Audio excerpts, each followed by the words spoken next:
Podemos começar. Então, hoje, na celebração de São Tomás de Aquino pela Ordem Dominicana, nós continuamos aqui com a Suma contra os Gentios, né?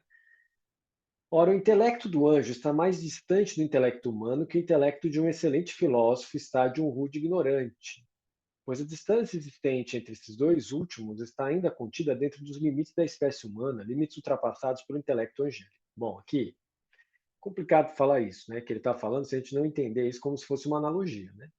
Porque não se mede distância em intelecto, né? Intelecto é objeto imaterial, como é que você mede distância? Né? Fica complicado. Mas não é resistência nem nada. Então, o que a gente precisa fazer aqui é entender o sentido que Tomás de Aquino está colocando. Né? Não é que é um erro, é uma analogia que ele está fazendo entre distância e capacidade intelectiva. Né? Então, aqui, olha o que ele está dizendo. O intelecto de um anjo está mais distante do intelecto humano do que a distância entre um rude e um filósofo. Por quê? Porque existe uma diferença substancial entre os dois. A substância intelectiva, o anjo é intelecto, de acordo com Etienne Gilson no Tomismo, no livro dele, o Tomismo, é o título. Então, nós temos aqui uma diferença gigantesca entre um ponto e outro. Né? Então, pois a distância existente entre esses dois últimos está ainda contida dentro dos limites da espécie humana, limites ultrapassados pelo intelecto angélico. O anjo, na verdade, conhece Deus por efeitos mais nobres que os conhecidos pelo homem, pois a substância angélica pela qual o anjo é conduzido a usar da razão natural para o conhecimento de Deus é mais digna que as coisas sensíveis e até que a própria alma, pela qual o intelecto humano eleva-se ao conhecimento de Deus. Então, existe uma diferença de substância entre o ser humano e o anjo. E o modo do conhecimento angélico, embora o anjo também precise de fé para acreditar em Deus, é um modo muito diferente do nosso. Essa diferença reside em um ponto muito específico, que é a substância humana versus substância angélica. O grande problema que aqui se instaura, posteriormente na teologia, e não na teologia mesmo assim escolástica, mas na teologia escolástica aplicada à política, ou seja, que foi apropriada pela política, é de justificar a escravidão a partir disso aqui, dessas diferenças. E era dito assim que a substância cristã era mais eleita do que a substância do selvagem que não era cristão desde o seu nascimento. Então, essas diferenças de nascimento determinavam uma diferença de substância. A diferença de substância determinava que aquele que nasceu como cristão pode escravizar o não cristão. Mas e se o não cristão for batizado? Aí tem que ver a fase de conversão dele, né, que pode demorar, então pode manter escravizado. Hoje se fala de uma subversão desse modo de pensar a dignidade da pessoa humana, usando o próprio neotomismo. Essa forma de pensar antiga que possibilitou a escravidão é mais própria do tomismo antigo. O neotomismo, que é aquilo que surge do Concílio Vaticano I e do Concílio Vaticano II, é diferente. Ela, não, ela subverte essa ordem e coloca como a dignidade da pessoa humana para todos os seres humanos, independente do seu nascimento, independente de ser batizado ou não. Aí já estamos falando do neotomismo. O tomismo antigo, não. O tomismo antigo está intrincado com questões políticas de domínio. Né? Então, a igreja, atenta aos sinais do Espírito Santo e modificando a sua teoria a partir das inspirações do mesmo Espírito Santo, inverte essa ideia. Bom, eu estou falando como teólogo agora, tá bom? Toda teologia observa a realidade a partir do seu objeto material, que é Deus, e produz a partir disso uma perspectiva de teologia da fé revelada, que é a perspectiva da fé que vem das Sagradas Escrituras, da tradição e do magistério. Normalmente a gente chega, quando está estudando teologia, a gente fala assim, mas o que é essa tal de tradição? A tradição diz respeito aos primeiros escritos da patrística.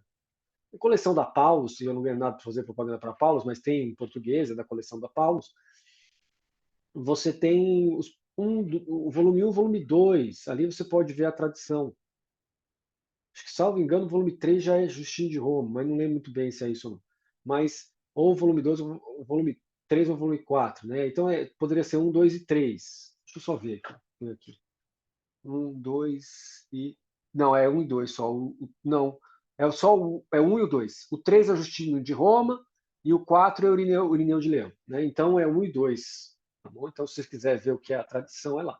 É a maneira como esses padres iniciais, que inclusive está lá São Apolinário, mestre de São Sebastião, né? A maneira como eles interpretaram, porque eles estavam muito próximos do tempo dos primeiros apóstolos. Então, a igreja, por escassez de fontes confiáveis, acaba adotando a tradição que vem da interpretação desses santos, a maioria deles mártires, né? Morreram de amor pela fé, né? De maneira violenta, né? Então, pelo Estado romano, né? Pelo governo romano. Então, aí você tem o que a gente chama de tradição. E o magistério se segue disso através dos concílios, né?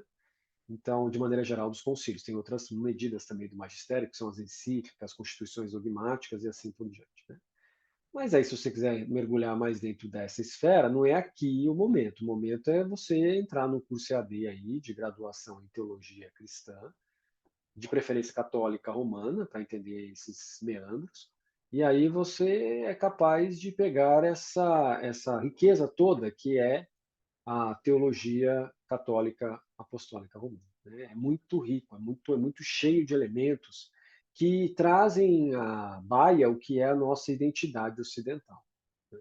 A gente fala assim, mas não se fala mais hoje de Ocidente e Oriente. Não, depende, né? Na filosofia intercultural, que é uma resistência contemporânea, a primeira fase da contemporaneidade, que vem logo depois da modernidade, mesmo isso que estou falando é um pouco controverso. Não se fala mais de Oriente e Ocidente, né? Mas tem alguns estudiosos que acham que esgotou-se, ou então que nem se fala mais, está desatualizado falar Oriente e Ocidente. Mas eu também faço agora graduação em ciências políticas, né? E nas ciências políticas está muito lá a presença do Oriente e do Ocidente sendo falado o tempo todo, né? Então, não cabe muito essas críticas que alguns filósofos ligados à interculturalidade defendem de que não pode usar a palavra Oriente e Ocidente, né? Na verdade, se usa isso corriqueiramente como noção geral, então não tem problema, até mesmo como noção coloquial. Ah, mas isso aí traz problemas de exclusão, tem que parar, né? Tá, também concordo, mas está se usando, a gente usa também, né? Então, tá bom? Então, nesse sentido,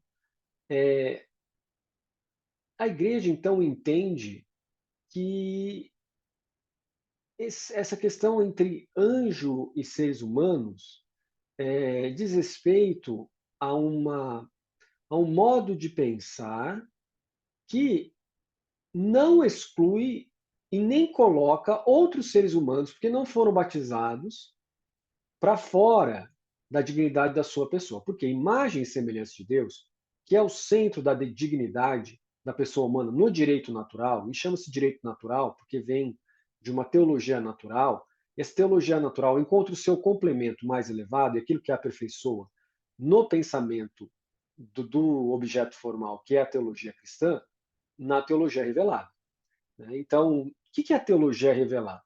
É aquela perspectiva que olha para Deus e que se alia a 12 artigos da fé. E não pode estar fora desses 12 artigos de fé. Se tiver qualquer filosofia ou teologia fora desses 12 artigos da fé, está no símbolo romano, crê em Deus Pai Todo-Poderoso, Criador do céu e da terra, e em Jesus Cristo, seu único Filho, que você reza todo domingo, e vai até lá na vida eterna, amém? São 12, porque daí se faz uma menção aos 12 apóstolos. Isso começou em Roma, por isso que é chamado de símbolo romano.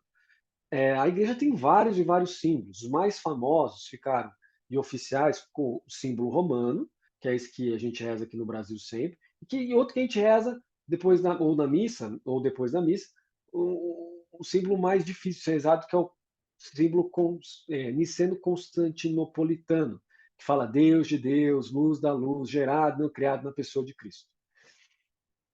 Certo? Então, diante dessa presença de símbolos de fé, toda a teologia católica e toda a filosofia católica romana permanece sempre dentro desses limites. Se escapou desses limites e negou isso, já não é mais teologia católica apostólica romana.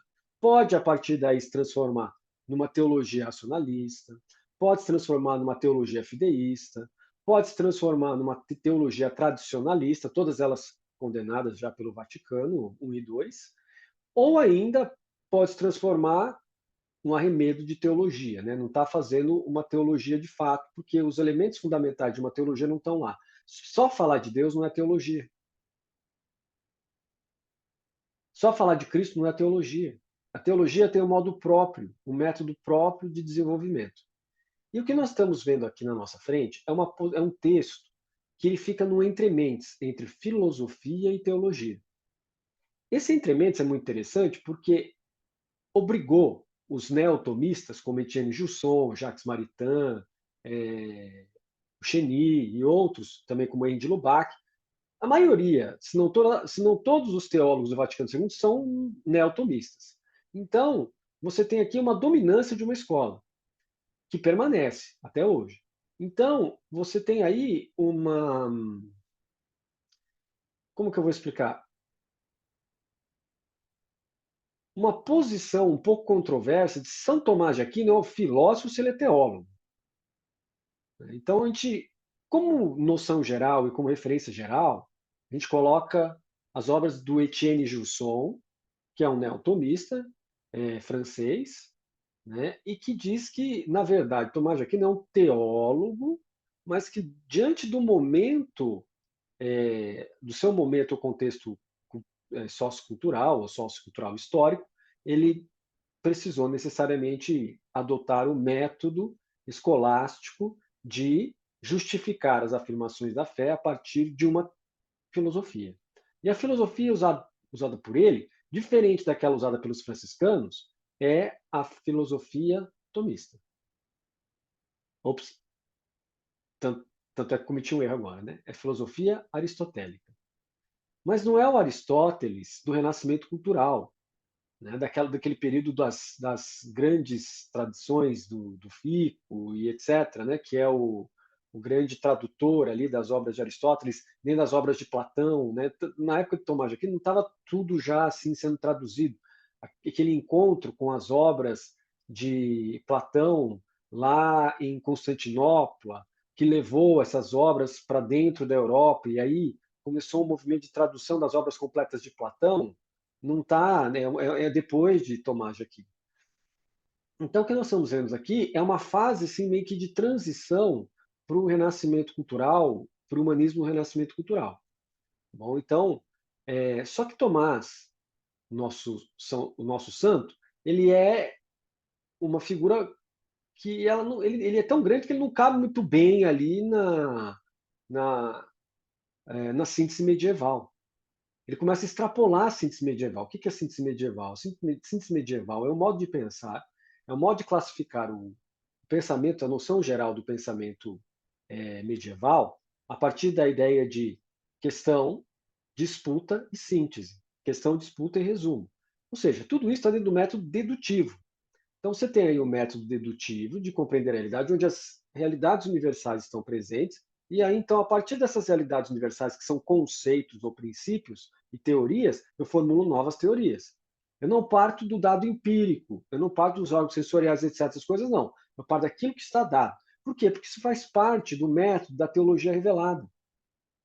E a nossa Igreja Católica Apostólica Romana mantém a sua teologia dentro do padrão da teologia revelada, que é diferente do budismo. O budismo tem lá a sua teologia, a teologia natural, ou seja, a metafísica, tal como os filósofos gregos faziam antes de Cristo, certo? Com exceção aí de algumas escolas que vêm durante já uma fase de avanço dos jesuítas para dentro da China nas suas questões missionárias, para dentro do Tibete nas questões missionárias, para dentro do Japão. O Japão é um caso muito específico, porque o Japão foi forçado a abrir os seus portos mediante canhões, né? Então, o cristianismo que entra lá dentro é um cristianismo que enfrenta uma animosidade assim que é muito peculiar da sociedade japonesa, porque está sendo forçada a se abrir, né? Então, os missionários cristãos sofrem ali um barramento, uma perseguição, e depois eles começam a perseguir também. Então, você tem uma série de problemas. Não é só católico, não, protestante, né? Uma série de problemas aí dentro. E essa questão, então, leva à situação do pensamento de composição, vamos dizer assim, budista, a começar a colocar a ideia de Deus criador lá dentro, entendeu? Não poderia, porque é um sistema holista, um sistema cheio de interdependências, não tem Deus dentro, né? É aquela coisa meio grega, né? Não tem deuses também dentro do budismo, né? Porque os deuses dentro do sistema holista são derivados do sistema monista. O sistema monista é assim, ó, é aquele que gera coisas e Deus coincide com o mundo da natureza, né? E aí o que acontece nesse ponto? O budismo rechaça a ideia de Deus desse monismo.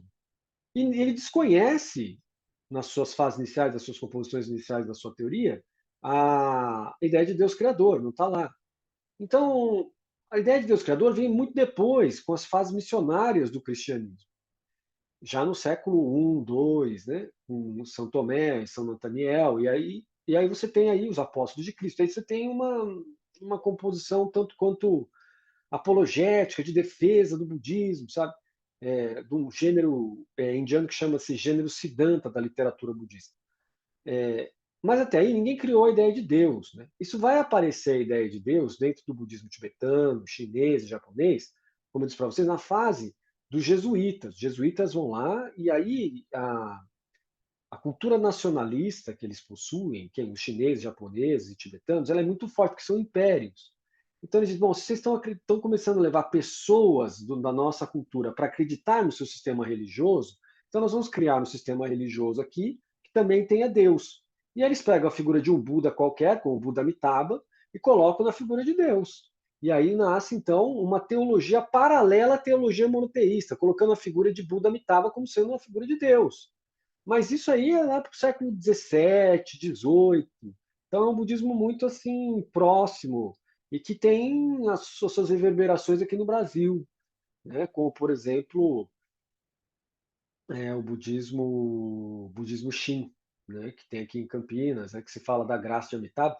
E quando a gente conversa com os monges budistas ali, né? Do budismo Shin japonês, você vê as semelhanças entre a teologia paulina e agustiniana com a teoria deles, né? Quer dizer, alguém andou lendo alguma coisa aqui dessas teologias e foi adaptando, né? Mas isso é um problema?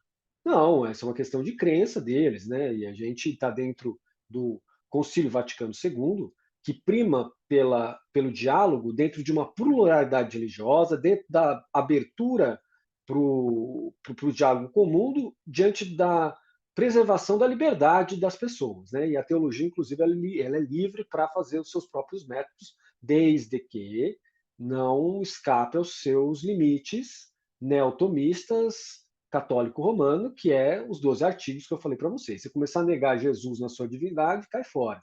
Se falar que Nossa Senhora não é virgem, também cai fora, né? Então, você tem aí uma questão assim de limites bem estabelecidos, né? Certo? Então, tudo isso que eu estava falando para vocês é em função dessas mudanças em relação ao conceito de dignidade da pessoa humana. Então, no Concílio Vaticano I, no Concílio Vaticano II, nós temos aqui uma mudança de estrutura que inverte aquela lógica que permitia, por exemplo, a escravização dos outros pelas coroas, não é tanto pela igreja, mas mais pelas coroas portuguesa e espanhola, né, e inglesa, né, também. Né. Então você tem aí um movimento de escravização da África, de escravização dos índios brasileiros. Estavam todos se fundamentaram tudo isso porque eles não são dignos, porque não nasceram cristãos, né? Então Deus os colocou para que a gente pudesse evangelizar essa cambada de pagão aí. E aí tem uma extrapolação, já não é mais só evangelizar, né? É uma evangelização padronizadora da cultura do outro, né? Eu retiro os elementos que eu considerar inadequados, controlo e trago para aquilo que eu acho que tem que ser o padrão. Isso está errado, né? E aí o Concílio Vaticano I e o Concílio Vaticano II não gostam dessa posição mais e se aplicam a uma posição mais moderada e que valoriza a cultura e que valoriza as manifestações dos diferentes povos nas suas estruturas de autodeterminação, né? Então, essa ideia de querer controlar demais, cercear demais, dizer o que pode ser feito e não pode ser feito, é o papel do magistério da igreja no que diz respeito à doutrina. E essa doutrina, como eu disse para vocês, ela está sempre centrada nesses 12 artigos. Tá bom? Então, é aí onde a gente começa a ter um papel de relevância do pensamento, dessa subversão daquilo que era comumente usado, da teologia de Tomás de Aquino, no sentido de dignidade da pessoa humana, e essa transformação que revitaliza e que acaba também afetando aquilo que nós conhecemos hoje como direitos humanos, direito para todos os povos, né? Então, não é só algo que veio da modernidade, mas é algo que vai lá, que retorna lá para a teologia escolástica com as definições de Tomás de Aquino. Bom, então, é, isso tudo para quê? Para que a gente entenda essa questão de limites da espécie humana, limites ultrapassados pelo intelecto angélico. Então, essa questão substancial parece uma coisa tipo assim, não, vamos discutir sobre quantas pernas tem um anjo, quantas asas tem um anjo, para quê? Se fosse tão simples assim, tudo bem, mas por que será que todo mundo tem ênfase nisso? Porque está se falando de diferenças de substâncias. E essas diferenças de substâncias, como vocês podem ver, têm uma aplicação política, né? Então, hoje, através do Concílio Vaticano I e do Concílio Vaticano II, nós temos aí uma diferença enorme, né? E algumas camadas da igreja, alguns líderes de teologia da igreja não gostam da ideia do Concílio Vaticano I e Concílio Vaticano II e demonizam todos os papas que estão aí dentro do Concílio Vaticano I e Concílio Vaticano II e desejam o retorno da monarquia, da nobreza e do poder político da igreja. Então, que já foi condenado de novo pelo Concílio Vaticano I e Concílio Vaticano II.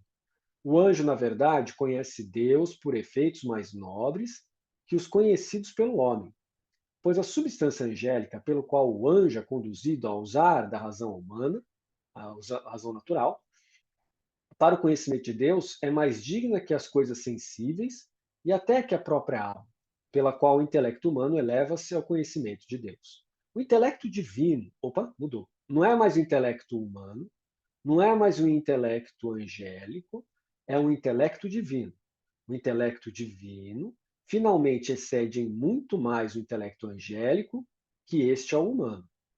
O intelecto divino está adequado à capacidade da sua substância e, por esse motivo, tem perfeita intelecção do que é Deus e conhece tudo que em Deus é inteligível.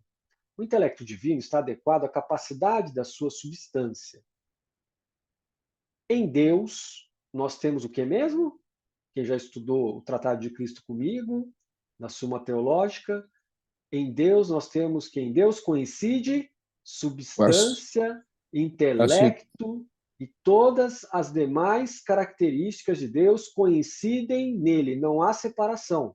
Não é igual substância e acidente, não é igual forma e matéria nas coisas criadas. Não é igual essência e existência nas coisas criadas, inclusive os seres humanos. Em Deus coincide tudo. Portanto, substância e intelecto em Deus é a mesma coisa. Então, quando se fala assim, o intelecto divino finalmente excede em muito mais o intelecto angélico que este ao humano, é claro, né? Isso porque o intelecto divino não dá para falar nada a respeito, é tão superior e tão afastado, que a única coisa que a gente entende dele é aquilo que tem de reflexo na gente. E por quê? O anjo está dentro da teologia natural, tanto é que os gregos conheceram também aquilo que eles chamavam de angelos e daimons, né? Então nós temos aí que faz parte daquilo que o ser humano pode alcançar dependendo da maneira como ele direciona a sua razão natural. Agora, esse conhecimento se aperfeiçoa quando nós temos a teologia revelada, né? Então, é isso que defende a teologia revelada cristã, que o intelecto é levado à sua perfeição máxima pela fé em Cristo e as realidades da fé que se seguem ao dogma Jesus Cristo, verdadeiro Deus, verdadeiro homem. Certo? Então, o intelecto divino finalmente excede em muito mais o intelecto angélico que este é o humano. O intelecto divino está adequado à capacidade da sua substância. E como a substância é infinita em Deus, ou além do infinito, que não vai dar para falar, porque de Deus nada pode ser dito. Quem falou isso foi São João Damasceno, e aí foi adotado por Santo Tomás de Aquino. De Deus nada pode ser dito. Então,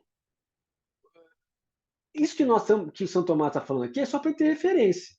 Porque de Deus nada pode ser dito mesmo. Então, a substância dele é infinitamente mais do que qualquer coisa. Então, falar sobre isso aqui, na verdade, Santo Tomás de Aquino está só sendo pedagógico, né? Para algumas pessoas isso é uma grande novidade, modifica a maneira como vê Deus, e para outras, não. Né? Por quê? Porque falar sobre isso é meio que tocar no ponto de que o preto é preto, o branco é branco. Né?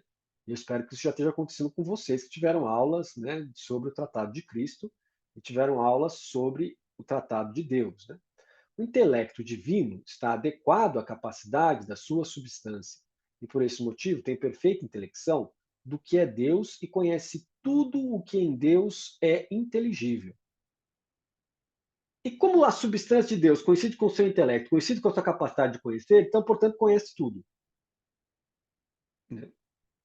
Nada escapa ao intelecto divino, que conhece aquilo que é inteligível, porque tudo aquilo que existe nele é inteligível, porque tudo coincide com tudo. Né?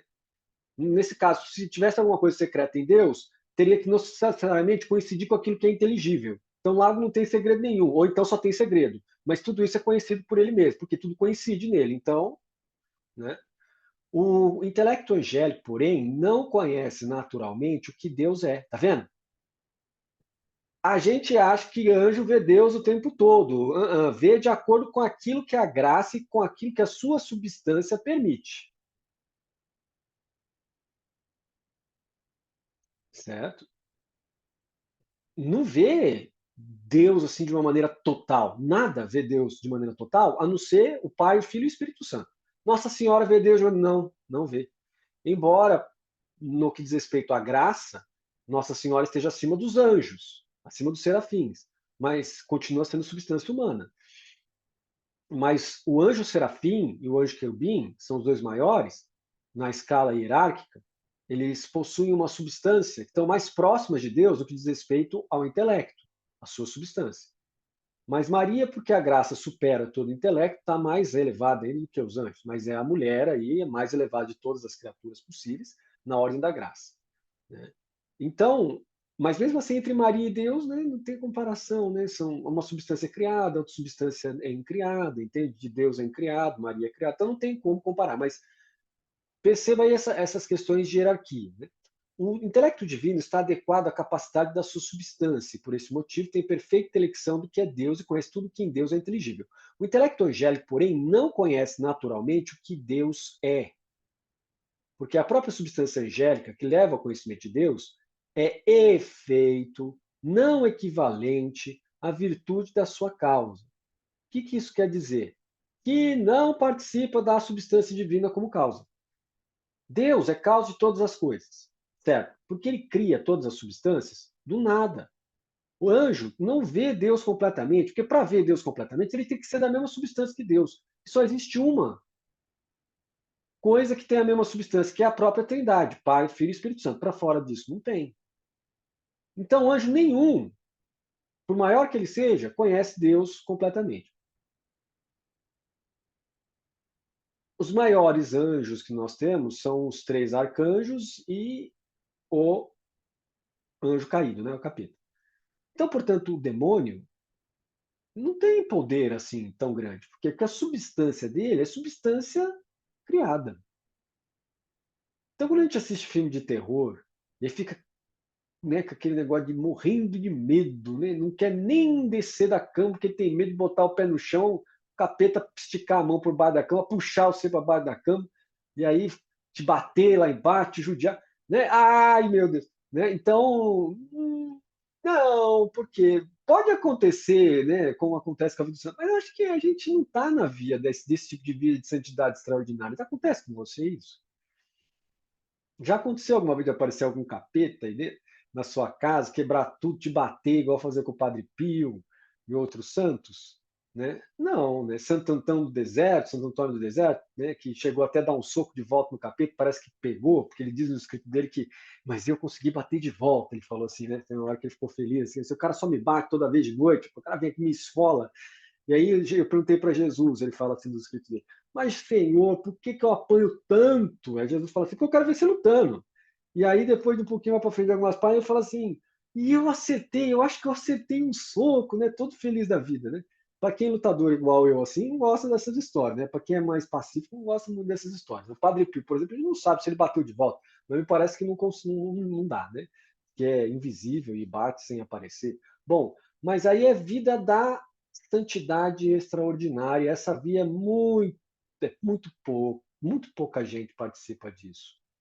É pouquinho de gente que participa disso ao longo da história da igreja, um ou outro. Então, para a maioria, e ainda bem, porque eu prefiro ser maioria, não sei quanto a você. Você quer ser extraordinário? Ser extraordinário é complicado, né? Porque tem pessoal que gosta de ser extraordinário. Ser extraordinário para quê? Para quê? Primeiro de tudo, você imagina se aparecer como um estigmata. Primeiro de tudo, todo mundo vai achar que você tem probleminhas, né? Não, vai falar assim, "Ih, tem probleminha, rapaz, precisa de terapia, tá doidão, né? Imagina, se tiver um estigma só, mas se tiver os cinco, ixi, aí vai vir aquela coisa de falar que você se machuca, que você se mutila, que você é isso, que você é aquilo. Imagina, coitadinho do Padre Pio levando tudo isso na cabeça, né? Então, eu acho que esse negócio de via extraordinária, né? Santa Rita de Cássia, por exemplo, sai um espinho no meio da testa dela, fica lá aquela coisa aberta, aquela ferida aberta aqui no meio da testa. E aí se chega alguém com pecado perto, começa a feder. Se chega alguém mais santo, cheira perfume. Ai, que coisa, né? Bonito nos outros, né? Agora, se for pensar na gente, imagina se tendo que lidar com as pessoas. A Magda foi com a gente para a Índia, já voltou e o pessoal fazendo piadinha com ela, falando de Kama Sutra, né, Magda? Ei, porque não sei o que, já faz um monte de piada. Imagina se você tem alguma. Isso que é só coisa natural. Imagina se você vai para dentro de uma questão dessa, né, de coisas sobrenaturais acontecendo com você. Ixi, melhore pela via comum. A via extraordinária é muito pesada. Então, tem gente que deseja isso, né? Me dê os dons extraordinários, os sinais para levar as almas para você, etc. Mas é melhor a via comum, né? Sofre menos e também o exemplo é dado do mesmo jeito, assim, né? Sem tanto impacto, né? Então, os sinais extraordinários na vida dos santos, eles são sempre para justificar uma realidade futura, de esperança cristã, que o momento do retorno, da parousia, do retorno de Cristo, vai, vai, vai produzir, né? Mas desejar essas coisas extraordinárias, pouco complicado, né? Eu não sei quanto a vocês, mas eu não gostaria, não, sabe? Estou muito feliz com a via comum, né? É um aluno regular que faz assim, ó, primário, colegial, consegue entrar na graduação, passa perrengue na graduação, se gradua, entrega o TCC meio que atrasado, mas entrega, passa para o mestrado se der, se não der, fica tentando até conseguir entrar no mestrado, vai passando pelo perrengue, às vezes não consegue, tem que fazer de novo mestrado, aí passa para o doutorado, se der, se não der também fica ali, e vai fazendo isso, até que consegue chegar. Não. Mas mas o cara quer ser aquele cara assim, né? Não, eu acabei de completar o primário e vou para o doutorado, né? Isso aí é vida extraordinária. Pô, vai sofrer, hein? Né? Então, a espiritualidade meio do Jaiminho, do Chaves, às vezes ajuda a gente, né? Eu quero evitar a fadiga, isso aí não é bem para mim, né? Então, é mais interessante, né? A vida regular do que a vida extraordinária. A vida extraordinária é para poucos, né? É um sofrimento muito alto. Então, mas que envolve também um amor muito alto, senão a pessoa desiste, né? Então, é de admirar as pessoas, os santos e santas da vida extraordinária. Mas tem que saber que aquilo ali é vida extraordinária, que se está esperando que o demônio vai aparecer na sua casa para falar com você e te bater, tira o cavalo da chuva, que não vai acontecer. Se você está achando que vai ser igual Santa Gema Galgani, que o anjo da guarda vai aparecer e falar com você, também é muito difícil. E é por isso que é legal a história de São Domingos de Gusmão, né? Apesar dos milagres, vocês estão lendo, né? O livro do Frei Foraloso, né? Vocês estão lendo? Fiorete de São Domingos? Então, tem muito milagre, tem coisa interessante, mas é, é assim, né? A ordem dominicana toma muito. precaução para não produzir coisas muito extraordinárias da literatura, como, por exemplo, né, o contrário disso vai para a lenda de São Francisco de Assis, né? Muita lenda ali, né? E os dominicanos já são mais sóbrios, eles colocam com muito cuidado aquilo, né, com muita prudência, né? Eu prefiro, né, a espiritualidade dominicana dessa maneira, porque é muita coisa, entendeu? Aí cria expectativa, aí se o rato bate no copo, se não viu o rato passando, derrubou o copo, a barata andou ali, fez uns barulhos, já está achando que é o diabo, que é o anjo da guarda, que é as almas do purgatório que está falando, entendeu? Então, né, tem que ir com calma aqui, porque não, a nossa via é a via comum, né? Então, então pronto, né? Esses apavoros todos aí ficam resolvidos pela via comum, né? A via comum da espiritualidade comum, que é aquilo que todo mundo tem, né? E que não falta ninguém e que todo mundo acha que não está bom e gostaria de ir para a via extraordinária. Mas a via extraordinária é mais complicada, é melhor não desejar isso, né? Tá bom? O que Deus deu para a gente está ótimo, né? Então, ótimo. Continuando, então, né? Por isso, o anjo não pode, por conhecimento natural, aprender tudo aquilo que de Deus tem intelecção em si mesmo. Do mesmo modo, a razão humana não é suficiente para aprender tudo aquilo de que o intelecto angélico, por virtude natural, pode ter intelecção. Aqui, São Tomás está sendo muito hábil de colocar uma questão que é muito forte para a gente, que é de diálogo interreligioso. Nesse momento, eu saio um pouco da teologia neotomista e entro para a teologia da interrelacionalidade, que é a teologia do diálogo interreligioso. É uma teologia do genitivo. Tá bom? O genitivo quer dizer do, de. Né? Então, sempre teologia de alguma coisa. É uma teologia que ela está ainda em estado de formação e ela diz respeito ao Concílio Vaticano II, que é do diálogo interreligioso. Nas diversas religiões que nós temos no mundo, nós temos religiões no mundo que são teologias reveladas, como, por exemplo, a teologia maometana ou muçulmana, onde um anjo aparece, e seria o anjo Gabriel, que nessa teologia é o arcanjo Gabriel, o mesmo da Bíblia, que faz o anúncio para Nossa Senhora.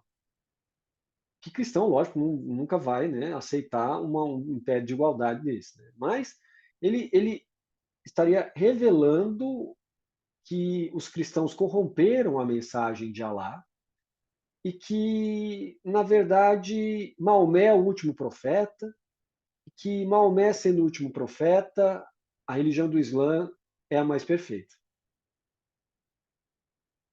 Quando a gente fala de teologia do diálogo interreligioso, a gente tem que aceitar as diferenças de opiniões. Né? Em prol do quê? Da paz social, do convívio social. Então, se o meu vizinho acredita que o Alá falou com o arcanjo Gabriel, enviou ele no mundo para dizer que o cristão é corrupto, né? Não que o cristão em si, mas que a mensagem cristã tem corrupções, eu posso me ofender com isso, eu posso não me ofender com isso. O que é recomendável é que você não se ofenda com isso. Por quê? Porque é a percepção dele, a experiência religiosa dele. Na nossa referência, estão errados. Mas nem por isso eu vou deixar de, quando precisar de açúcar, dar açúcar para ele. Né? Quando precisar ajudar a carregar móvel, eu vou lá ajudar a carregar móvel. Se precisar ajudar a cortar a grama do jardim, eu também vou. Se precisar levar para o hospital, eu levo. Né?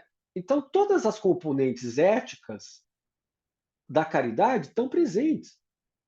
E a misericórdia, como virtude humana mais fundamental, também. Então, eu não deixo de atender, de conversar, etc. Agora, se ele disser para mim assim, a sua religião está errada, aí eu tenho que dizer para ele, olha, isso aí é com você. Para mim, a minha religião é melhor. Isso é natural, não vai ter como escapar disso. Não tem como dizer assim, não, a minha religião é tão boa quanto a sua. Não. Do ponto de vista de cada pessoa, da experiência religiosa de cada pessoa, ela se aproxima daquilo que transcende a sua morte e o seu envelhecimento, ou seja, a impermanência no mundo, se colocando no ponto de vista de que a sua experiência é central. Então isso não adianta. Isso para o budista também. Se você perguntar para o Dalai Lama qual é a melhor religião, ele vai falar budismo. Por quê? Porque é a religião aonde ele encontra essas realidades que são realidades que ultrapassam o tempo e que dão esperança em face da morte, em face do sofrimento, assim por diante.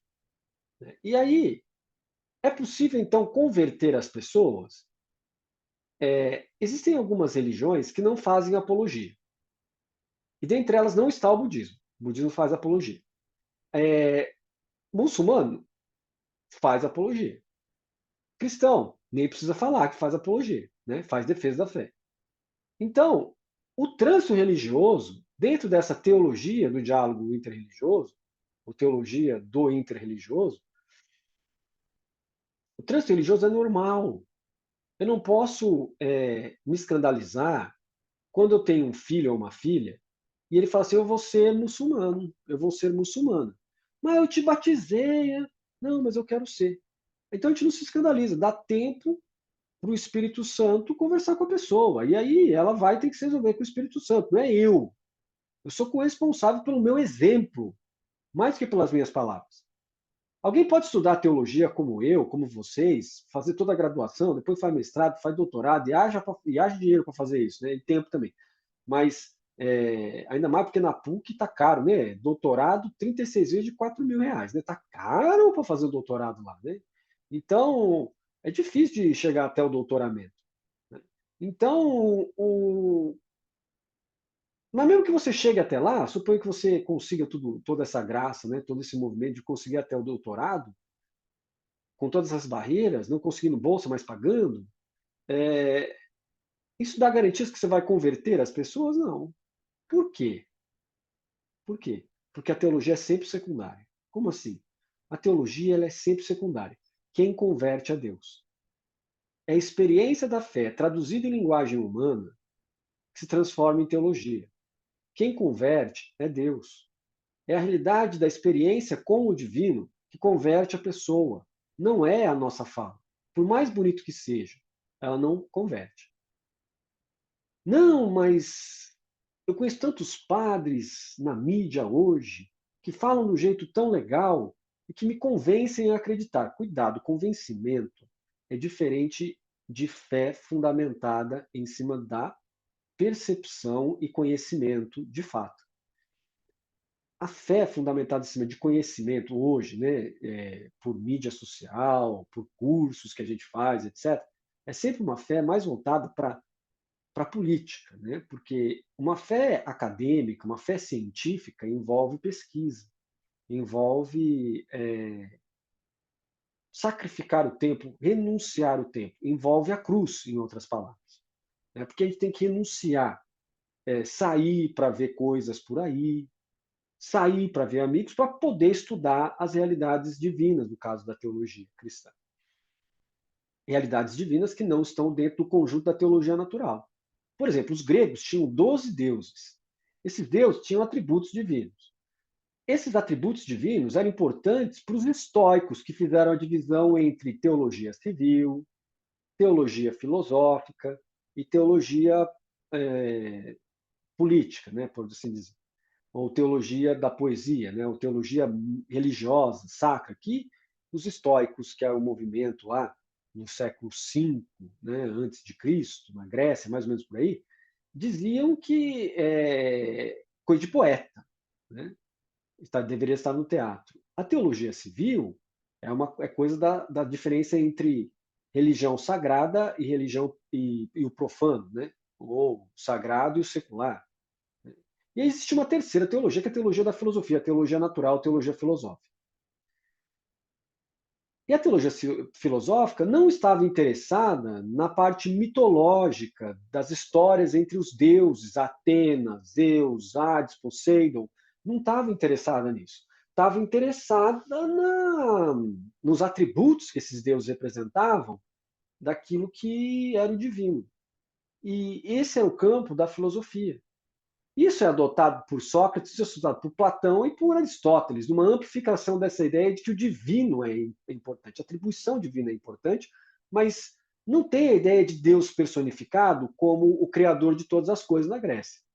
Quando vem lá pelo século 4, 5 depois de Cristo a religião romana, aí que é a união do cristianismo com o Império Romano, e aí se transforma o catolicismo apostólico romano, antes disso não era, não tinha esse nome, aí sim nós temos a união de Estado e Igreja, e aí nós temos, então, uma transformação da teologia em uma instituição estatal que é a teologia revelada.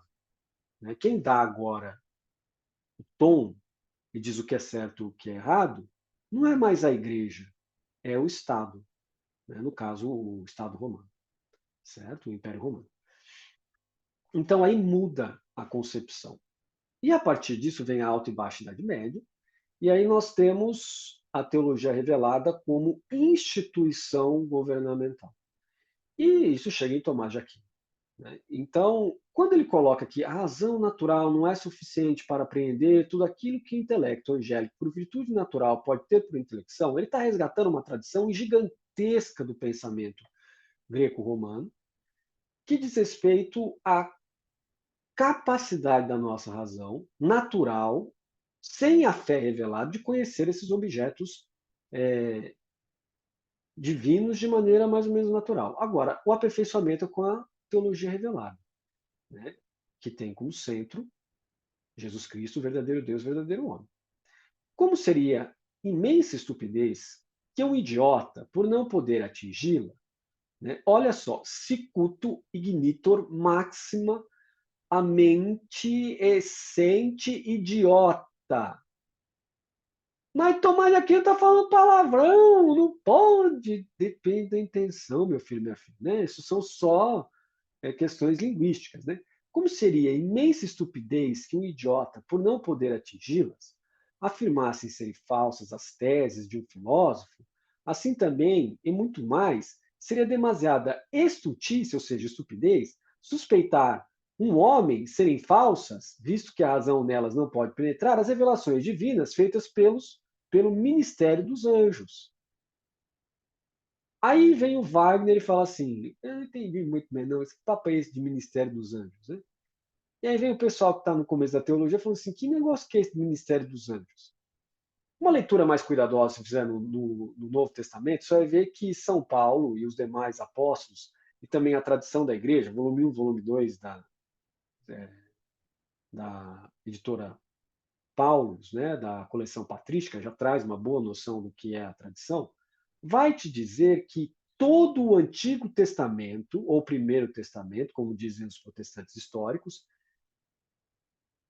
foi entregue por intermédio de anjos. Não foi Deus falando diretamente. Então, não sendo Deus falando diretamente, isso significa muita coisa. Hoje, por exemplo, na antropologia religiosa, na arqueologia teológica cristã, na arqueologia da religião, se estuda, por exemplo, o movimento profético da época da monarquia davídica, dos profetas de dentro da corte. E eles eram possuídos pela deidade, que não é a mesma deidade que nós conhecemos, chamado de Javé, Deus Pai. Eram anjos que possuíam as pessoas por meio até mesmo de alucinógenos que eram usados ali nos cultos de Javé e Axerá e tudo aquilo ali. E aí, o pessoal com aquelas fumaças todas lá, um anjo baixava naquelas pessoas, e começava a falar em nome de Deus. E aí, Tomás está falando, olha, não pode ocorrer aquilo que o bispo Marcião queria, brincando com o professor dele, o São Policarpo, que é a ideia de romper entre Antigo e Novo Testamento. Hoje, porque a política brasileira está usando muito Deus do Antigo Testamento para se colocar numa posição de alguns líderes políticos na posição de Messias, de pessoa escolhida, por Deus, se colocando dentro disso, basicamente pela matriz evangélica, neopentecostal aqui no Brasil. Então, eles dão muita ênfase no Deus do Antigo Testamento para justificar o Deus de poder político, que é muito diferente do Deus que nós acreditamos, que é Jesus de Nazaré, aquele que faz o lava-pés, que é aquele que lava os pés dos apóstolos, aquele que diz o maior entre vós seja o servo. Não seja o Senhor, seja o servo. Né? Então, é um Deus muito diferente. Jesus traz uma nova revelação e a revelação definitiva de quem é Deus. Mas a política não gosta dessa ideia de Jesus que diz assim: se bater numa face, dê a outra. Se alguém te tomar a túnica, leva também a capa. Se alguém te obrigar a dar 1000 passos, dê 2000. Não mate ninguém, não tenha nem raiva de ninguém. Né? Então, não gosta disso. E daí cria-se o Deus de poder, um Deus ligado ao Antigo Testamento. Mas vejo que Tomás de Aquino está dizendo assim, não pode. Hoje nós temos essa tentação de romper. Falar, não, só Jesus é quem a gente ouve. Tudo que está para trás de Jesus a gente não tem que levar em consideração. E São Tomás de Aquino está dizendo, olha, não, precisa integrar os dois. O Antigo Testamento tem que ser visto sob a luz de Cristo. Então você pega o Evangelho, os 4 Evangelhos, e vai ler a partir da luz desses 4 Evangelhos, daquilo que está escrito lá, você reinterpreta tudo que está no Antigo Testamento, elevando a outras categorias aquelas violências que estão lá, né? Por exemplo, passe ao fio da espada, todas as crianças, velhos e animais, e queime durante 40 dias com piche. Aí você lê isso e fala assim, nossa, que violência. São Tomás de Aquino está dizendo, isso foi revelação feita pelo Ministério dos Anjos, a gente não pode estourar isso, mas a gente tem que reinterpretar isso numa nova categoria. Qual a nova categoria? Categoria da salvação. Então, esse queimar tudo isso diz respeito a queimar os nossos vícios interiores. Diz respeito a queimar aquilo que nos atrapalha em relação ao nosso progresso na perfeição das bem-aventuranças do Sermão da Montanha. Bem-aventurados os misericordiosos, porque alcançarão misericórdia. Bem-aventurados os que têm fome e sede de justiça, porque serão saciados. Bem-aventurados os pacíficos, porque serão chamados filhos de Deus. Bem-aventurados os mansos, porque possuirão a terra. Eu posso repetir todos aqui, mas não precisa, né? Eu espero que você também esteja nesse processo de memorizar tudo isso, né? Porque o nosso patrono, São Domingos de Gusmão, memorizou todo o Evangelho de São Mateus. Sabia memorizar, né? De acordo com o Fioretti de São Domingos, o nosso Frei Fora Luz, nosso formador, ele tinha memorizado, né, todo o Evangelho. Mas isso não é coisa assim, não, incomum. Né? É muito provável que São Tomás de Aquino tinha memorizado todo o Novo Testamento para poder debater. Né? Como Santo Antônio de Pádua, nos escritos dele, fica claro que ele memorizou não só o Novo Testamento, como o Antigo Testamento, né? Todo, ele memorizou aquilo. Né? Então, não é nada demais. Na época de São Domingos se memorizavam 150 salmos para recitar aquilo, se desse diariamente. Né? Então não é nada demais isso, né? A gente fazer um esforço para memorizar os 4 evangelhos, né? É um esforço bom, inclusive. Né? Então, aí vamos para o 5. Evidencia-se também esta argumentação pela consideração do defeito que diariamente experimentamos no conhecimento das coisas. Ora, desconhecemos muitas das propriedades das coisas sensíveis. E até não podemos perfeitamente apreender em muitas delas as razões daquelas propriedades apreendidas pelos sentidos. Ora, não é suficiente muito mais a razão humana para investigar todas as coisas inteligíveis na substância suprema. Ora, não é suficiente muito mais a razão humana para investigar todas as coisas inteligíveis na substância suprema, que é Deus. Então, o que ele está dizendo, né? Quem não conhece o menos vai conhecer o mais. É esse raciocínio que está aqui. Se eu não consigo conhecer nem direito o que faz desse remédio de afta que eu estou usando desde que eu voltei para que minha boca está cheia de afta, se não sei nem direito o que tem aqui, como é que eu vou conhecer Deus? Não dá. Razão natural não chega. Né? Então, quem conhece o menos, não conhece o mais. Mas como Deus conhece todas as coisas, porque ele conhece o mais, que é ele mesmo, então ele pode conhecer o que está aqui dentro, né, super fácil. Eu não. E você não. Certo? Por exemplo, quando você pergunta para um médico, como a Magna, né, que está aqui hoje, quais os efeitos colaterais possíveis desse remédio? Ela fala, leia a bula. Aí você lê a bula, às vezes tem muito efeito colateral. E aí ela é minha médica, eu pergunto para ela assim, Magda, tem um negócio muito doido que pode acontecer aqui. Ela fala, pode, mas é difícil, de vez em quando acontece. Ou então ela fala, olha, cuidado que pode acontecer direto mesmo, melhor evitar esse remédio. Então, veja que a palavra pode está nos dois modos de exemplo que eu dei. Isso significa que a gente nunca tem certeza nem de positividades causais, né? Essa aqui é a causa, esse é o efeito. Mas quando chega no nosso organismo, pode não ser, porque tem outras causas. E nem médicos de alto escalão, como a Magda, que tem mestrado, doutorado em medicina, são capazes de restringir e falar, com certeza isso ocorre. Né? Então, eis aí as limitações da substância humana, dentro desse sistema. Né? São Tomás de Aquino não é contra. Agora, quando a gente lê isso, lê o número 5, que está aqui, evidencia também essa argumentação. Uma pessoa que escreve isso aqui é uma pessoa que coloca uma pessoa na fogueira? É uma pessoa que queima alguém? Eu não acho. Acho que São Tomás de Aquino não estava muito, não era uma pessoa afoita a matar pessoas na fogueira. Olha só o que ele escreve aqui. Quem escreve isso aqui deixa um amplo grau de incerteza para tudo. E esse amplo grau de incerteza acaba caindo na misericórdia. Imagina, ele não é um cara que está afim de matar ninguém na fogueira, mas quase morre, tostado, pelos irmãos franciscanos. Né? Todo mundo fala assim, nossa, franciscano, mas é franciscano histórico, é tão problemático quanto dominicano histórico. Né? Tem um problema para os dois lados aqui. Né? Mas os santos são diferentes, como vocês podem ver aqui, né? Pelo menos a maioria deles. Né? Alguns que são considerados santos, nem tanto, né? Que a gente fica um pouco escandalizado com algumas histórias, mas a maioria não. Né? Com mas todo santo e santo tem que ser entendido dentro do seu contexto histórico, dentro daquilo que era exigido naquela época. Se a gente pega com a nossa mentalidade de hoje, contemporânea, e vai analisar a vida de um santo medieval e fala assim, ele errou, ele fez isso, fez aquilo, está escapando um pouco, né? Do razoável, né? Porque a gente tem que entender o que estava acontecendo naquele momento, que era mais razoável de ser feito naquele momento. Né?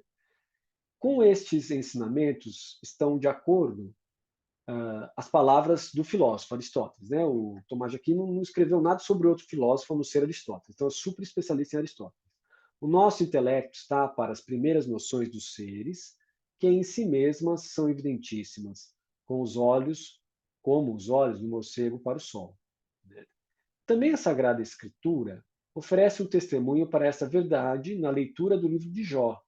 Por acaso compreendes os vestígios de Deus e perfeitamente descobres o Onipotente?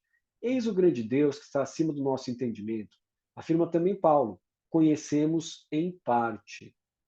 Né? Então, quando a gente vê teólogos, padres da mídia, leigos da mídia, afirmando a verdade acima de todas as coisas, sabe? Dizendo que é isso na política, que é aquilo na política, que é isso, que é aquilo, que pessoa esqueceu disso aqui, né? Nós conhecemos em parte, nós temos limites no nosso intelecto, não dá para conhecer a verdade de Deus diretamente. Não, mas é porque Deus revela, não, Deus não revela dessa maneira, né? Deus já fez a sua revelação máxima na pessoa de Jesus Cristo. A partir disso é só desenvolvimento, né? São só perspectivas. Claro, guiadas pelo Espírito Santo, muitas vezes, por outras vezes não está guiado pelo Espírito Santo, nada. Está guiado por um espírito falso, do tempo, que inclusive pode falar de Deus, né? Um espírito comum, humano, que tem interesses políticos e fala em nome de Deus. Né? E não tem nada do Espírito Santo ali, né? Tem que tomar cuidado. Por consequente, não se pode rejeitar logo como falso, tal qual pensaram os maniqueus e muitos infiéis, tudo que se afirma de Deus, muito embora a razão não o possa penetrar. Né? Então, os maniqueus eram aqueles que colocavam Deus do bem e Deus do mal, e tudo que tivesse dúvidas, você deveria excluir de dentro da teoria. Né? Então, ele está dizendo aqui, olha, vão com calma, porque não é desse jeito, não. E os infiéis aqui, normalmente são aqueles que falam assim, mas essas verdades de fé não dá para acreditar, porque ou racionalmente não sustenta, ou empiricamente não vai, né? Então, ou politicamente não tem a ver com os meus interesses, aí ele chama isso aqui, está nessa categoria aqui, dos infiéis. Né?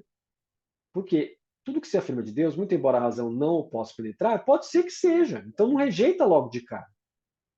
Tem que ter uma atitude mais calma, mais prudente, de passo a passo, dentro da espiritualidade, para que a gente não acabe cometendo injustiças e perdendo o caminho.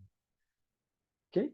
Então, chegamos ao capítulo 4, a verdade divina, acessível à razão, é convenientemente proposta a fé dos homens. Tá bom? Então, aí você pode falar, mas tá meio estranho, né? Cadê o ser de contra? Cadê as objeções iniciais, como é feito na Suma Teológica? Por que eu não encontro isso?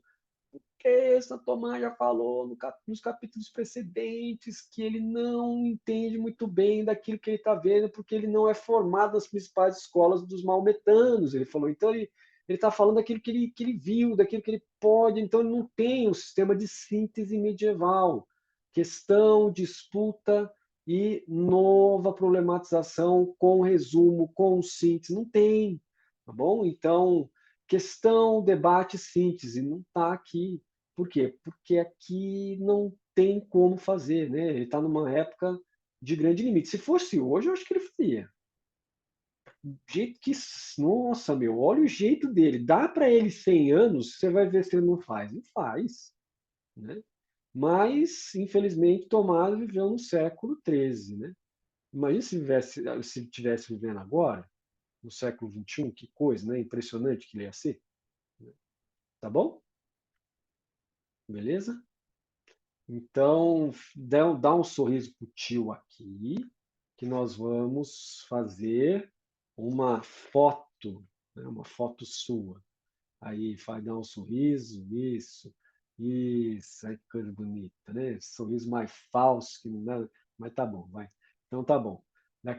Nós voltamos daqui 10 minutos, então, para a aula de Suma Teológica. Valeu, tchau.